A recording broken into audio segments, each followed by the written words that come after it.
இப்போ பார்த்தீங்கன்னா நம்ம கிராமத்தில் ஒரு பழமொழி சொல்லுவாங்க. எப்படின்னா, நல்ல மாடு உள்ளூர்லேயே விலை போகும். அது என் நண்பர்கள் என்னையை பார்த்து தான் நிறைய சொன்னாங்க. என்ன காரணம் அப்படின்னு கேட்டிங்கன்னா, நம்ம நிறைய விஷயம் கற்றுக்கிடணும், புதுசு புதுசாக பழகணும் அப்படின்னு சொல்லிட்டு நிறைய அப்படியே வெளியூர் பயணம் போய்கிட்டே இருப்போம். அப்போ பார்த்தீங்கன்னா, நம்ம வேலை பார்க்குற இடத்துலையும் ஒரு நல்ல சம்பளம் கிடைக்கும். அதை கூட விட்டுட்டு, அதாவது இந்த பொங்கல் சீசனில் வெள்ளையடிக்க போயிடுவோம், பெயிண்டிங் பண்ண போயிடுவோம்.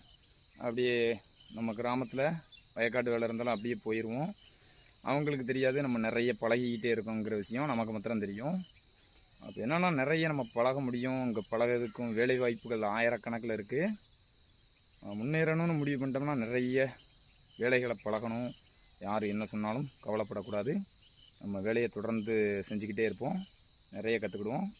குறிப்பாக விவசாயமும் நிறைய பழகுங்க.